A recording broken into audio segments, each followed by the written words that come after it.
La clé de voûte de ma façon d'entrevoir le soin, d'entrevoir mon métier de thérapeute, de soignant, se trouve dans le mot écouter.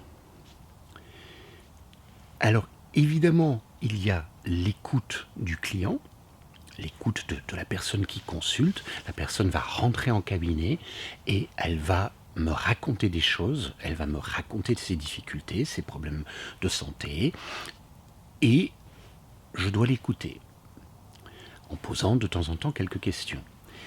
C'est déjà à ce moment-là une écoute déjà un peu plus grande. Je vais aussi observer ou ressentir, c'est même pas de l'observation parce que je me mets pas en dehors, mais je vais ressentir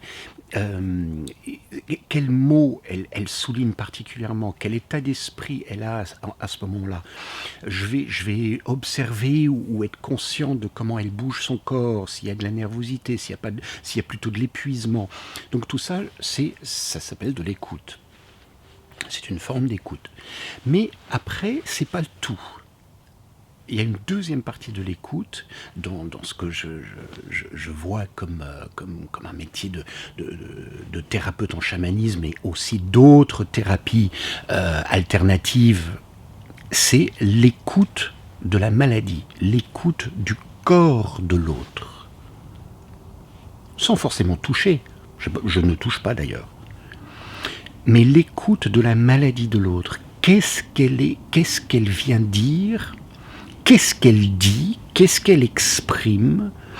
Comment, et au fait, en prenant le temps, parce qu'il faut un peu de temps, j'arrive à rentrer en une certaine communication avec la maladie, avec cette maladie. Et j'arrive à appréhender ce que la maladie essaie de dire et au fait les inquiétudes du corps de la personne, les inquiétudes de la maladie, de dire au fait dans la vie de la personne, ça va pas, ça va pas, ça va pas, j'ai cette inquiétude là, j'ai ces soucis là, mon corps a une alimentation, allez je vais le dire crûment, a une alimentation de merde, et d'entendre, d'écouter ce qui est en train de se faire. Il y a une forme thérapeutique, une thérapie qui s'appelle une thérapie manuelle chinoise, très ancienne, qui s'appelle l'écoute osseuse. Et c'est très ancien, c'est beaucoup plus vieux que la médecine contemporaine chimique. C'est simplement écouter les os de la personne. C'est assez étonnant.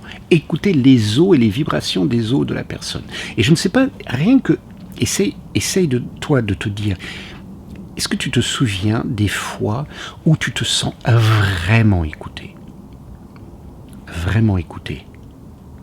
Parfois il y a des gens qui prêtent leur oreille, mais vraiment écouté.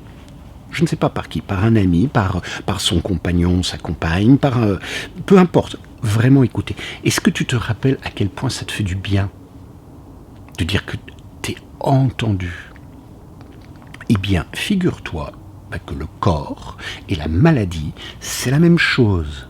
D'être entendu, compris, pas jugé. Je ne juge pas les maladies. Certaines personnes vont regarder cette vidéo et dire il est barré.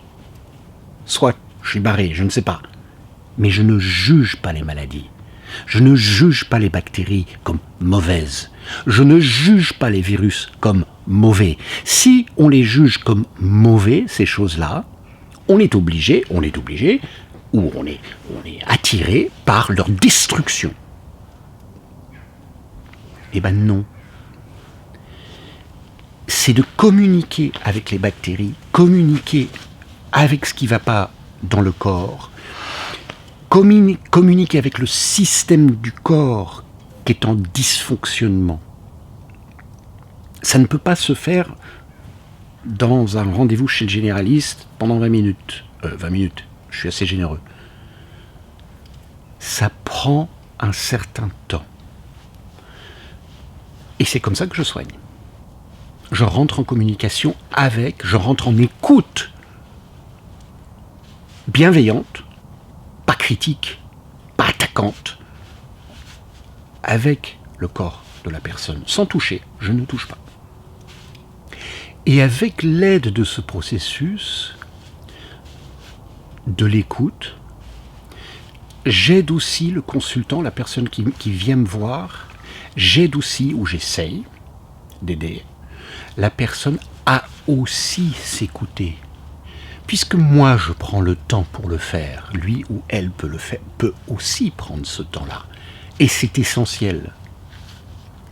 Car si la personne vient chez moi, prend le temps de venir chez moi, et après va dans sa vie sans prendre le moindre moment pour faire quoi que ce soit, pour lui, dans son recueillement, ça va être compliqué. Donc l'écoute de la personne, l'écoute du corps et de la maladie, et l'écoute ensuite du client de lui-même ou de la cliente d'elle-même, sont, comme j'ai dit au début, les clés de voûte, la clé de voûte de l'option, le chemin de guérison. Bonne journée.